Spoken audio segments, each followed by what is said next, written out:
And here I am in the great outdoors of the Icelandic landscape.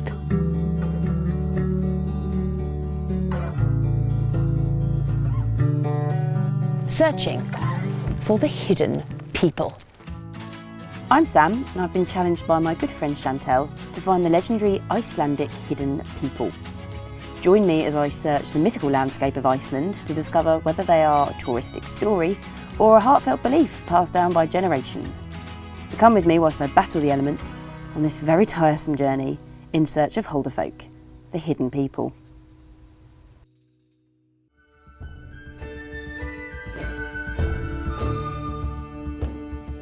Do you know anything about the Huldufolk? About Huldufolk, the hidden people? no, No? not. Excuse me, do you know anything about the Huldufolk? What? The hidden people. Huldufolk. Am I saying it right? Yeah. How do you say it? Well, we're not Icelandic. Oh, where are you from? I'm from the States. Can I ask you about the Huldufolk? Do you know about them? No. The hidden people? I've only been here for a couple hours. I haven't seen them yet. Okay, but have you heard of them? No, I've not. Hide in the rocks. Hidden people? I think that's a no. They're a big part of the Icelandic culture. Like in my class, we learned about them a lot. Do you think I will see an elf in Iceland? Why not? You're going to see a lot of strange people, but not elves. Strange people who believe in elves. Yeah. It seemed to me that Reykjavik Centre was maybe a better spot to find tourists than it was elf believers, and it might take me a bit of further venturing to find the answers I'm looking for. So I travelled outside of the city to visit the Town of the Elves and its resident expert, Sibba. So this town that I'm not going to try and pronounce the name of, actually I am going to try and pronounce the name of, Hafnarfjörður, is apparently sort of a hub for elves, so... Ready, Sibba? Yes, Get going. let's come this way. A long time ago, God the Almighty visited Adam and Eve. And Eve was such a good mother, she wanted all her children to be clean and neat when God saw them. When God had arrived, some of the kids were still dirty. Okay. And Eve felt ashamed of her dirty children. So she decided to hide them.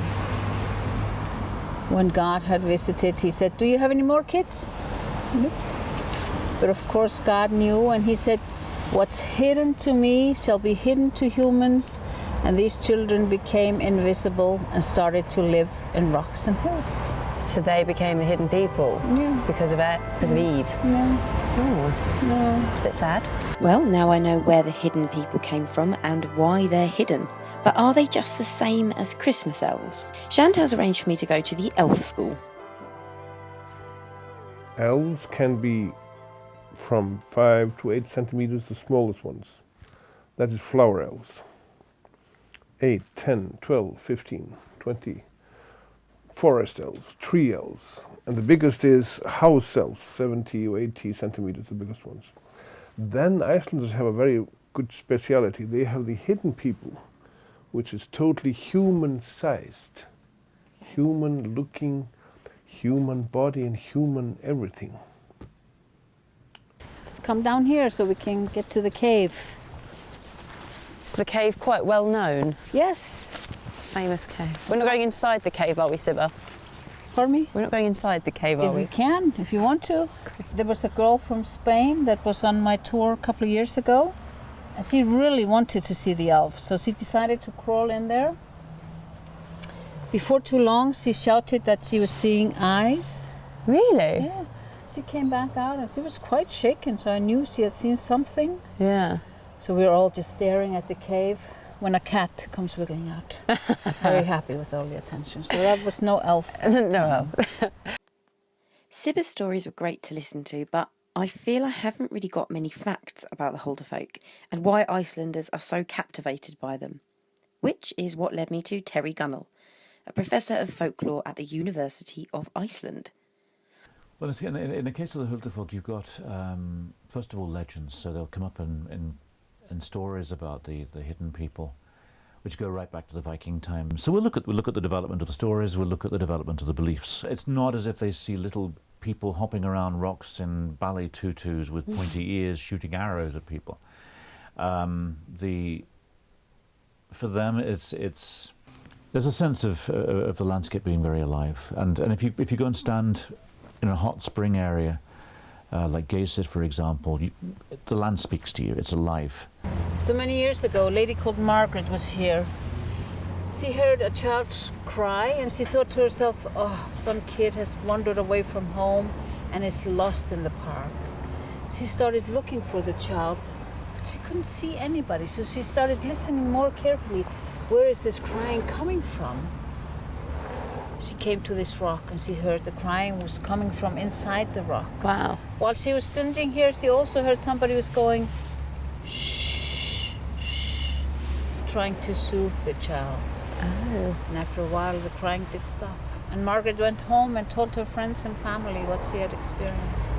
She was absolutely certain that it was an elf child that had cried. Really? I think I would find that a bit scary if I heard that in the rock. Was she frightened, or was she? No. She thought it was just a great experience. I'm sure many of her friends said, I wish it was me it had happened. Yeah. And Great. yeah. How do they fit in the rocks if they're human-sized? That's a good question. There are so many things unanswered in this case that we can't answer. We simply don't know. Knowledge of mankind hasn't come to that. This just occurs. They live in rocks. And you mentioned the different types of elves. So there's 14 types of elves, 4 types of no. But I don't understand how do you know if you haven't seen them? How can you tell the differences? You get the witnesses to describe them. Size, Okay. clothes, color, what sort of shape had their body. And you find very soon what of the type they're describing. Okay. There are illustrations of elves.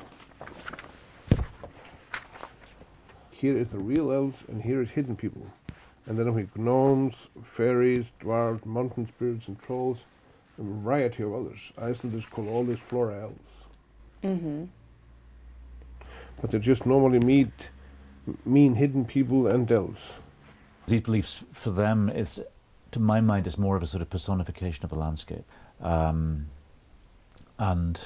something that you need to show respect for when it comes down to it. Okay. So this is really for them, what's going on. They've all grown up with the stories like this. Their parents have talked about in the rocks. Maybe let's look out for the hidden people. Mm-hmm. It's a nice belief, like Santa Claus. Terry suggested I go to a coffee shop to meet an old friend of his, Briani, who had quite a story to tell. Sadly, though, he didn't have his own car, so... Squeeze in the back here. We're going to go and find some rocks or maybe churches in the village. And apparently, this gentleman over here has had some sightings. He's actually seen them, so hopefully we can do a bit of translating and figure out what he's seen. Boyack told us about when he was a little boy and how there was a moss-covered rock outside his house. As a child, he used to pull the moss off of the rock. However, when his stepfather found out, he scolded him and told him that the elves would be angry. Boyack was very upset. He hadn't meant to do any harm. Then one night, in a dream, the elf princess came to him dressed in blue with a gold belt on her waist and gave him her forgiveness.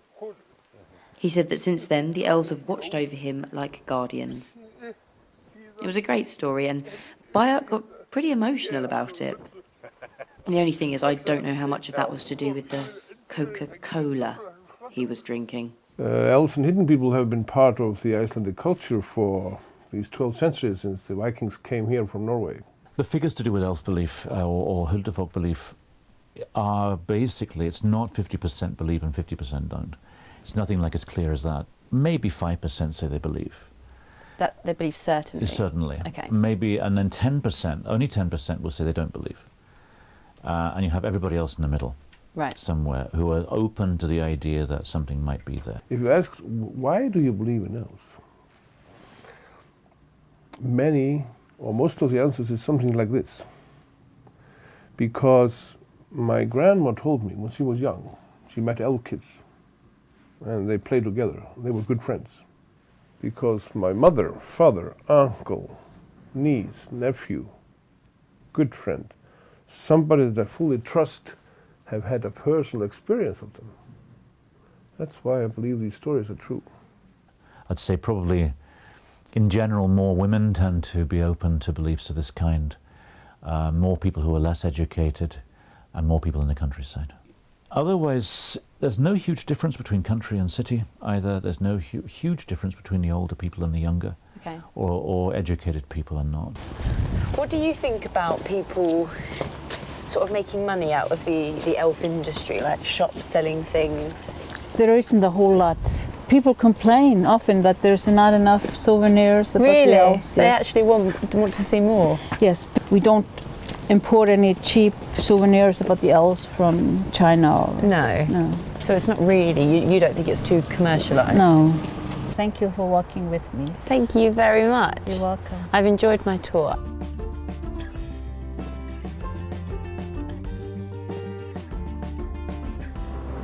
Just got a tweet from Chantel.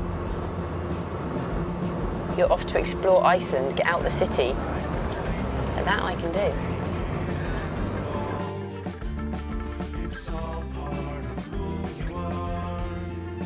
Terry said that his research had shown that it was the countryside where most of the believers were. So, hopefully my out-of-city excursion will allow me to meet some more real believers of the hidden people.